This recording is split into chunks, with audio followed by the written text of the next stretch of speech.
Good morning students, welcome back. This is a new lecture in the series of chapter Heat and Thermodynamics. Till now we have discussed about heat versus temperature and then we discussed about thermal expansion, and in the last lecture we discussed about the first type of thermal expansion, which was linear expansion. The increase in the length of the rod is called as linear expansion. We derived the expression for it, and what was the expression? L2 is equal to L1 e to the power alpha delta theta, where L2 is the final length of the rod, L1 is the initial length of the rod, alpha is coefficient of linear expansion and delta theta is the increase in temperature. Or this expression can also be written as L2 is equal to L1 into 1 plus alpha delta theta. This we discussed in the last class. We derived the expression, right? And now in today's class we are going to discuss about superficial expansion. So before watching this video, please ensure, I would recommend you to watch the derivation of linear expansion first, because we have to derive the expression for superficial expansion in exactly the same way as we derived for linear expansion, right? So now please write down the heading superficial expansion. Superficial expansion.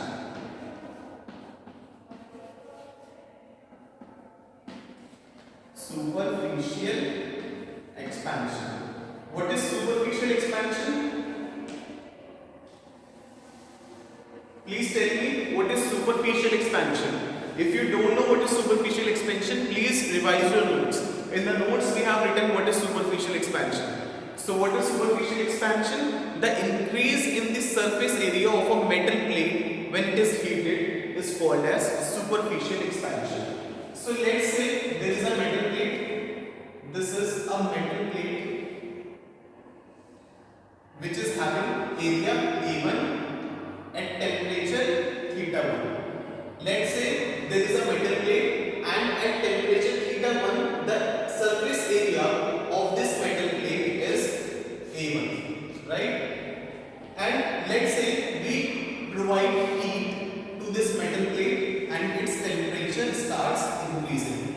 And finally, when the temperature of this metal plate becomes theta 2, its area becomes A2, right? The area becomes A2. So at temperature theta 1, the surface area of the metal plate is A1, and at temperature theta 2, the surface area of the metal plate is A2, right?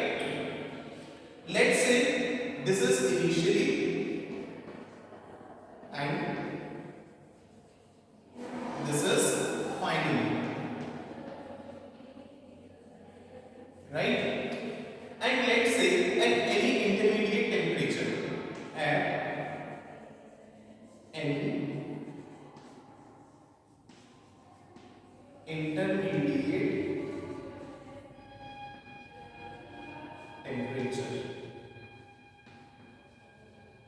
at any intermediate temperature theta, where theta is less than theta 2 but greater than theta 1, let's say the area of the metal plate is A, right? This is at theta, and when we slightly increase the temperature by d theta, then we make theta is equal to theta plus d theta, then there is a slight increase in the surface area of the plate and the area becomes A plus d, right? So we are doing it exactly the same manner as we did for the rod. In case of rod it was length, and now in case of this plate it is an area, right? So this is area. So now from experiments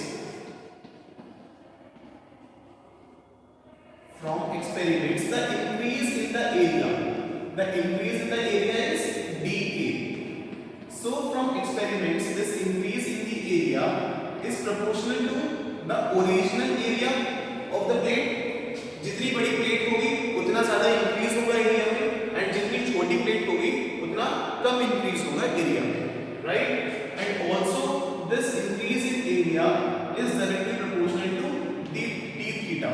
जितना ज्यादा temperature increase करेंगे उतना ज्यादा surface area increase होगा, जितना कम temperature increase करेंगे उतना कम area increase होगा, right? So this is from derivations, from experiments. So now if we combine these, on combining these statements, on combining, what do we have? dA is proportional to A d theta.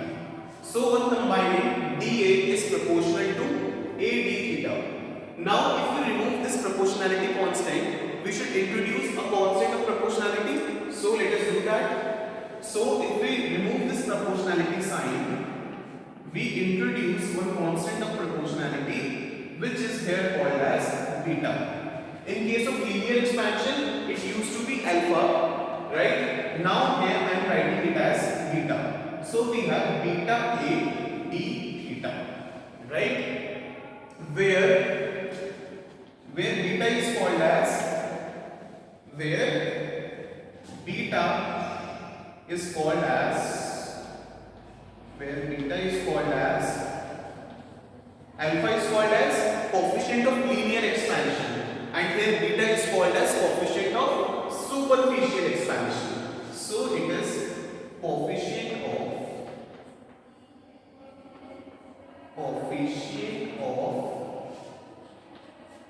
superficial expansion.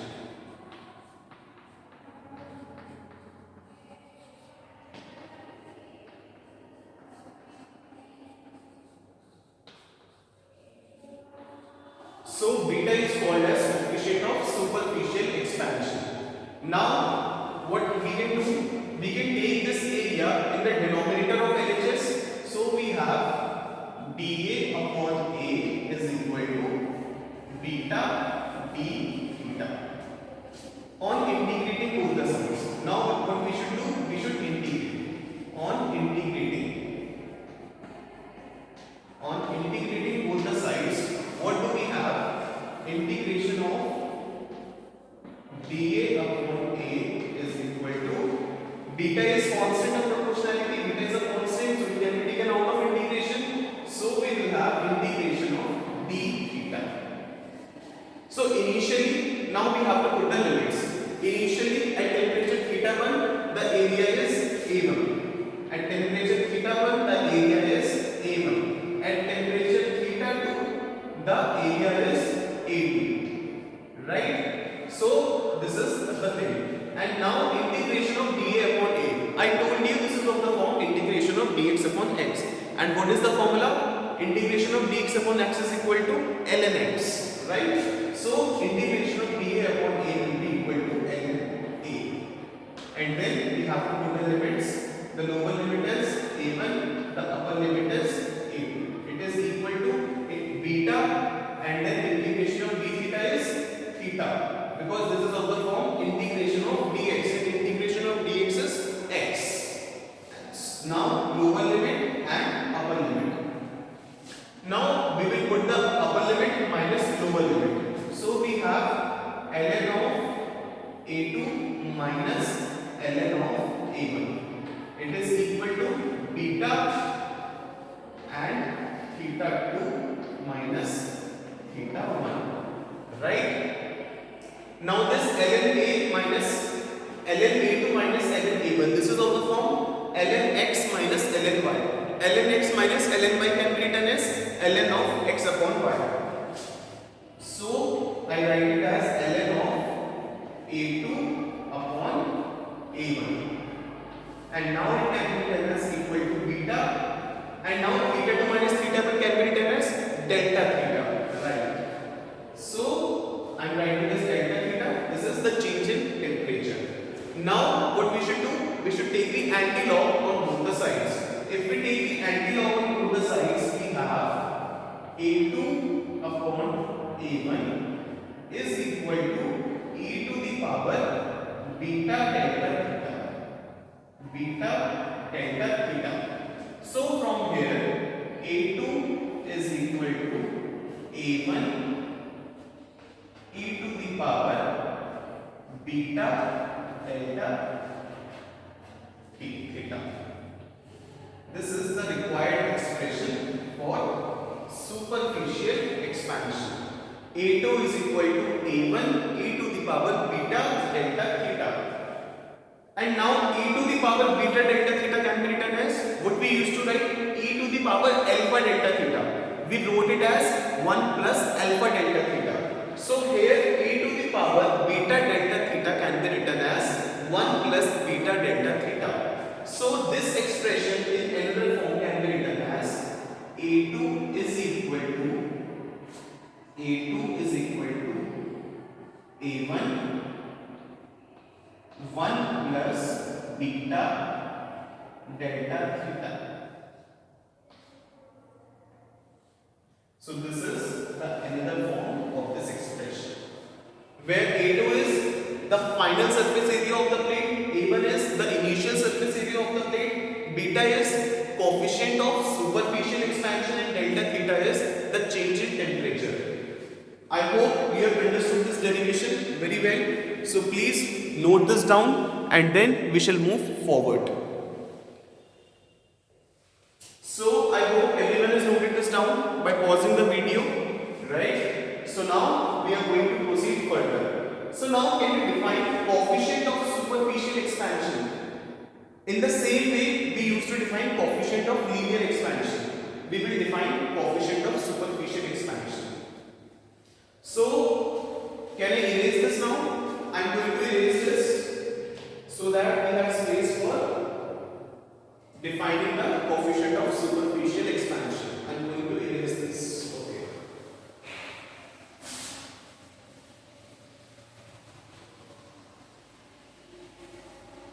So coefficient of superficial expansion. We can use this equation to define the coefficient of superficial expansion. From this equation we have beta is equal to dA upon A d theta. So if A is equal to 1 meter square, d theta is 1 degree centigrade, then theta is equal to dA. So we can define the coefficient of superficial expansion as the increase in surface area of a plate, per unit area of the plate per unit rise in temperature. In the same way we define the coefficient of linear expansion, right? So please write down the definition of coefficient of superficial expansion. First, write down these three lines. Write down the heading definition of coefficient of superficial expansion. Then write down these three lines and then write down the definition that I am going to dictate. So I hope you have noted this down. So please write down the definition. The coefficient of superficial expansion is defined as the increase in surface area of the plate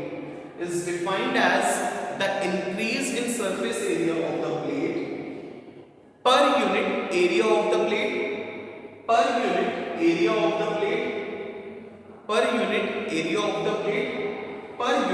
rise in temperature. So it was all in this superficial expansion, and now we have to discuss about cubical expansion. So please write down now cubical expansion, and I am going to erase this so that we have space for now cubical expansion.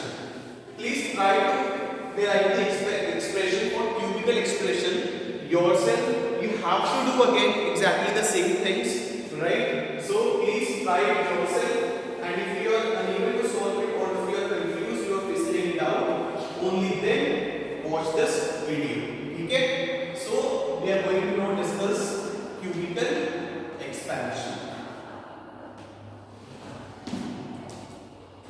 Cubical expansion.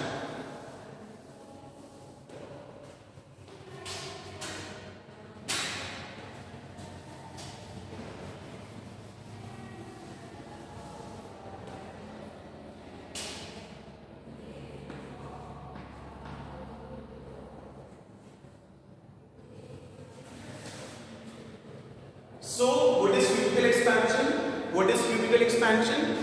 The increase in the volume of a body when it is heated, it is called as cubical expansion.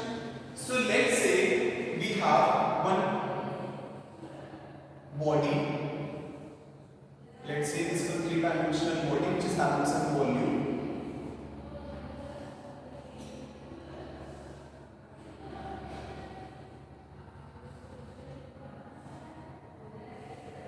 Let's say at temperature theta 1, the volume of this body is V1, right?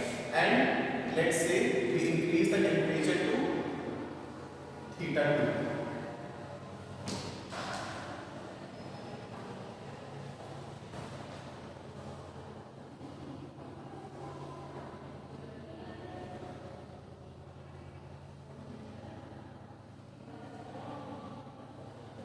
So, at temperature theta 2, the volume of this body becomes V2, let's say. Okay? So, again, we have to continue in the same manner. So, at any intermediate temperature,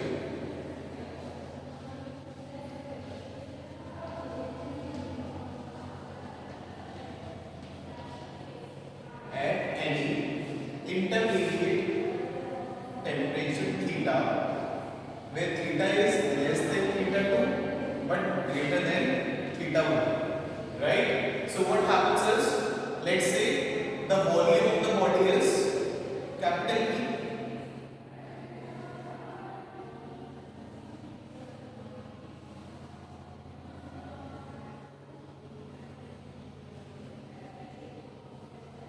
Let's say the volume is capital B at any general temperature theta.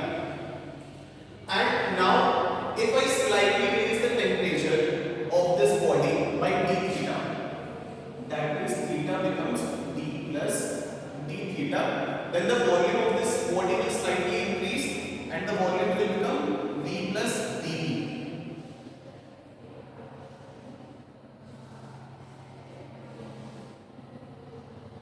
There is a slight increase in the volume of this body and the volume becomes v plus dv, right?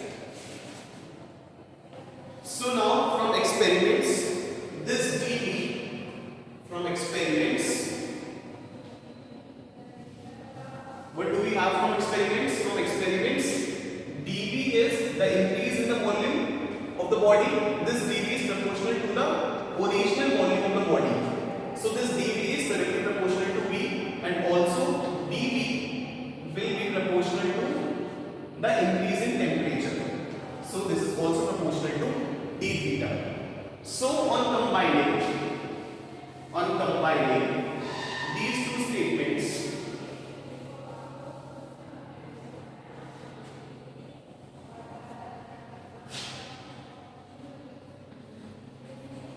on combining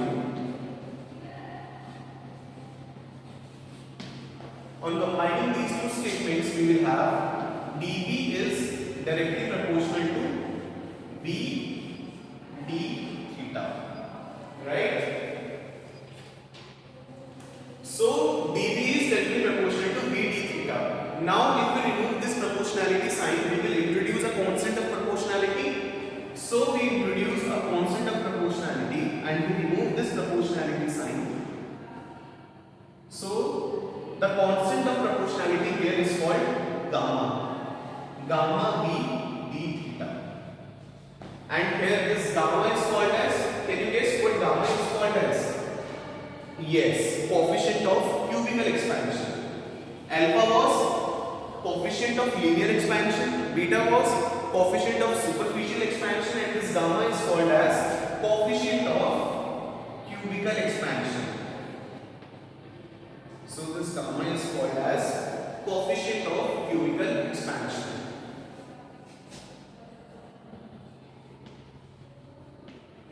Right? So now what we can do, we can take this v in the denominator of LHS. Okay, let me erase this.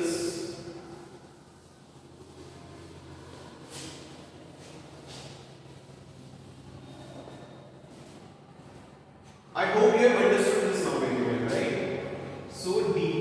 upon V will be equal to gamma d theta. Now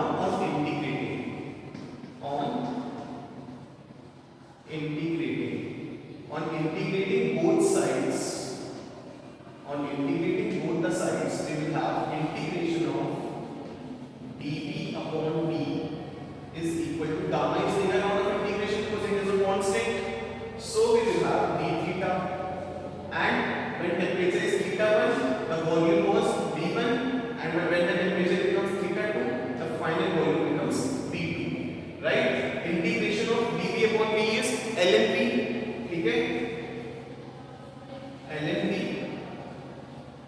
global limit V1, upper limit V2, integration of gamma, and this is theta, so it is theta 1, theta 2. ln V can be written as now upper limit minus lower limit ln V2 minus ln V1, and ln V2 minus ln V1 can be written as ln of V2 upon V1.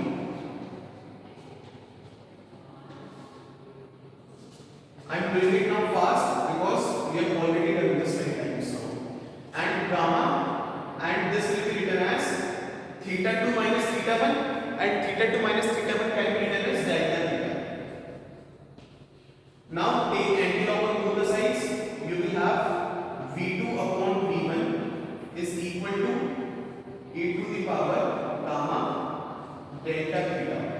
So from here V2 will be equal to V1 e to the power gamma delta theta. Now e to the power gamma delta theta can be written as V2 is equal to V1 1 plus gamma delta theta.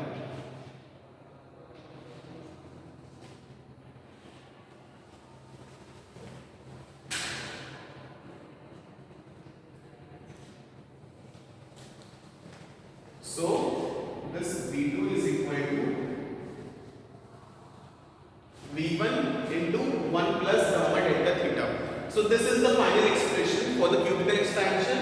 V2 is the final volume of the body, V1 is the initial volume of the body, gamma is coefficient of cubical expansion, and delta theta is the change in temperature. So V2 is equal to V1 into 1 plus gamma delta theta. I hope now you have understood this quite well. And now the definition of coefficient of cubical expansion. So using this equation, we can define the coefficient of cubical expansion. Gamma will be equal to dV upon V d theta. Now you can do it by yourself. I am just explaining it once because we have already written the definition for coefficient of linear expansion, coefficient of superficial expansion. In the same way, you have to define the coefficient of cubical expansion. Gamma will be equal to dV upon V d theta. When V is equal to 1 meter cube and d theta is 1 degree centigrade, then gamma will be equal to dV. So gamma, coefficient of cubical expansion, is defined as the change in volume of the body. The change in volume is defined as the change in volume of the body per unit volume of the body per unit rise in temperature. That's simple, right? So that's all in this lecture, and now we have covered all the three types of thermal expansion: linear expansion, superficial expansion, and cubical expansion. And now in the next lecture we will see the relation between alpha, beta and gamma. Yes, there exists a relation between alpha, beta and gamma, and in the next lecture we will derive a relation between alpha, beta and gamma. Right? So it was all in this lecture. Please revise it thoroughly and be prepared for the next class. Till then, keep studying, take care and goodbye.